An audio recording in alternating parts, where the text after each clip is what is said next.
Hello guys, I'm Barsha. I'm an IT recruiter and once again I'm back to a new video.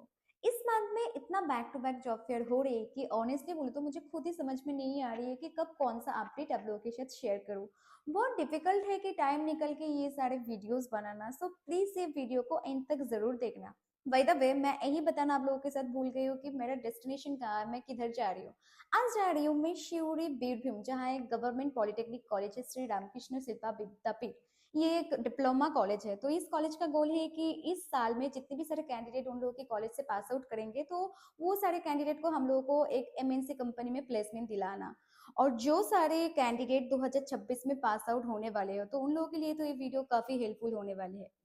देखो, बात करते करते तो finally मैं स्टेशन पहुंच गई हूँ और आज मैं अकेला ट्रैवल नहीं कर रही हूँ, क्योंकि मेरे साथ है मेघा, सुबर्णा सर और भी तीनों एचआर जो स्पेशली चेन्नई से आया है। एक्चुअली वो लोग सिकामा इंडिया कंपनी का एचआर है। अब सभी लोगों को पता है कि सिकामा इंडिया काफी बड़ी ग्लोबल एमएनसी कंपनी है। बाय द वे हमारे ट्रेन थी शाम 4 बजे से और जो एशिया लोग था वो एयरपोर्ट से डायरेक्ट स्टेशन आने वाले थे। मैं तो पहली टाइम पे आ चुका हूँ, लेकिन वो लोग आने में लेट कर रही थी, इसलिए मुझे थोड़ी टेंशन हो रही थी कि कहीं ट्रेन ना मुझे मिस हो जाए। बट थैंकफुली वो लोग ट्रेन छूटने से बस 5 मिनट पहले ही पहुंच गए हैं। और मैंने उन लोगों का वीडियो क्लिप नहीं लिया बिकॉज फर्स्ट टाइम मीटिंग है उन लोगों से। आई थिंक हो सकता है कि वो लोग कंफर्टेबल नहीं करे फोन वीडियो ये सारी चीजें, तो इसलिए मैंने अवॉइड किया। देन हमारे जो ट्रेन था वो तो एग्जैक्ट टाइम पर ही डिपेंड कर गया। तो मैं ये ब्यूटीफुल व्यू एंजॉय करते करते बाकी सबके साथ बात कर रही थी। मोस्टली हम लोग काम के बारे में ही डिस्कस कर रहे थे, कल कैसे प्रेजेंटेशन दिखाए, कैसे स्टार्ट होगा, पूरा प्रोसेस क्या होगा।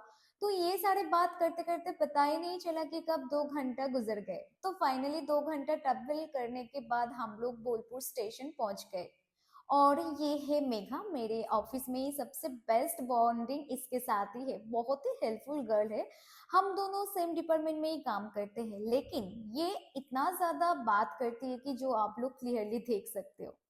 तो स्टेशन से हम लोगों को होटल तक जाने के लिए टोटो ही मिला। तो ऑलरेडी हमारे होटल पहले से बुक था और स्टेशन से हमारे मतलब डिस्टेंस भी ज्यादा नहीं था, जस्ट अराउंड 2 से 3 किलोमीटर के अंदर ही था। तो होटल पहुंचने के बाद हम लोग चेकिंग किया, बाकी का जो प्रोसीड्योर था वो पूरा कंप्लीट किया। तो फिर अचानक मेरी नजर होटल का स्विमिंग पूल की तरफ गए। तो व्यू लिटरली अमेजिंग था। मैंने तो तुरंत ही डिसाइड कर लिया कि रूम में जाके फ्रेश होकर वापस मैं यही जरूर आऊंगा। बाय द वे, अभी के लिए तो रूम पे जा रही हूँ मैं, क्योंकि हम सभी लोग बहुत ज़्यादा ही थके हुए थे। डायरेक्ट ऑफिस से आए थे, उसके बाद इतना long train journey, so rest लेना तो बनती है ना। तो चलो उससे पहले थोड़ा मैं रूम दिखा देती हूँ। ऑनेस्टली रूम बहुत ही ब्यूटीफुल था, very neat and clean room. इधर 2 बेड था, एक लॉकर था, एक बड़ा साइज मिरर भी था और टी के साथ डिफरेंट टाइप ऑफ कॉफी भी अवेलेबल थी, सब कम्प्लीमेंट्री। रूम ओवरऑल काफी अच्छी थी। तो फ्रेश होने के बाद हम लोगों ने थोड़ा टी ब्रेक लिया। मैं तो पूरा बंगाली हूँ भाई, जहाँ भी जाओ कॉफी मेरे लिए है नहीं, मैं तो प्रेफर करती हूँ बिकॉज मैं टी लवर हूँ। चलो रेस्ट लेने के बाद हम लोग फिर से निकल पड़े होटल की प्रॉपर्टी एक्सप्लोर करने के लिए। और ऑनेस्टली जो सबसे बेस्ट चीज मुझे यहाँ की लगी, होटल के साथ उनका खुद का ही शॉप भी था, जहाँ शांति निकेतन का फेमस सोनाझुरी हाट में जो हैंडमेड आइटम मिलता है, सब कुछ इधर अवेलेबल था। मेरी बहुत ही विश थी कि सोनाझुरी हाट में विजिट करने के लिए, बट मैंने प्लान भी किया था, बट अनफॉर्चुनेटली टाइम शॉर्टेज होने की वजह से ये पॉसिबल नहीं हो पाया, क्योंकि मैंने पहले कभी शांति निकेतन विजिट नहीं किया था। सोचा था कि जॉब फेयर के बहाने एटलीस्ट मैं सोनाझुरी एक्सप्लोर कर पाऊँ, बट सैडली वो नहीं हो पाया, ये मेरा बैड लक था। वैसे मैंने वहाँ से कुछ भी परचेस नहीं किया, सिर्फ देखा, और बहुत ही इधर का कॉस्ट जो था, फेयर जो था, बहुत ही मुझे हाई लगा, इसलिए मैंने नहीं लिया।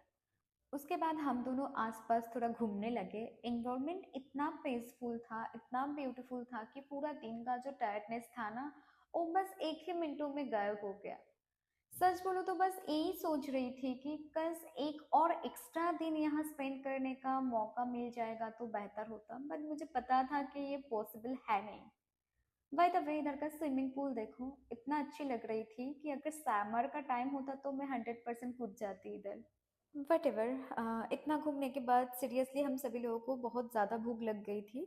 तो इसलिए मैंने फ़िश कबाब ऑर्डर किया था, 6 पीस का पाइस लिया था 460 रुपीज़। पर सीरियसली बोलूँ तो टेस्ट इतना बेकार था कि हम सभी लोगों ने मिलके भी ये ख़त्म नहीं कर पाया, एक भी पीस प्रॉपरली नहीं खा पाया। ऑनेस्टली बोलूँ तो हमारे उधर का बाज़ार में जो 60 रुपये में जो कबाब मिलता है ना, इससे ज़्यादा अच्छा है। पूरा पैसा ही तो हम लोगों का मतलब बर्बाद हो गया। फिर हम लोगों ने टाइम वेस्ट ना करके डायरेक्टली डिनर के लिए आ गया, क्योंकि सबको सच में बहुत ज़्यादा ही भूख लगी थी। जो तीनों एचर हमारे साथ आए थे, हम सब मिलके एक ही साथ डिनर किया। मैंने मटन और बटर नान ऐसा कुछ ऑर्डर किया था जिसका टेस्ट काफ़ी अच्छी थी। और बाकी सब लोग वेजिटेरियन था, मतलब जो तीनों एचर था, मेनली उन लोगों ने ही वेज वेज ऑर्डर किया था। दाल, राइस, दही, ये सारी चीज़ें डिनर के साथ हम लोग कंप्लीट किया। और इसी तरह हमारे आज का दिन खत्म हो गया। तो पार्ट 2 में आप लोगों के साथ मैं दिखाऊंगी कि मेरा जॉब फेयर का जर्नी कैसा था, कैसे सिलेक्शन हुआ, पूरा प्रोसेस आप लोगों के साथ में शेयर करूंगा। तो आज के लिए bye, see you in the next blog.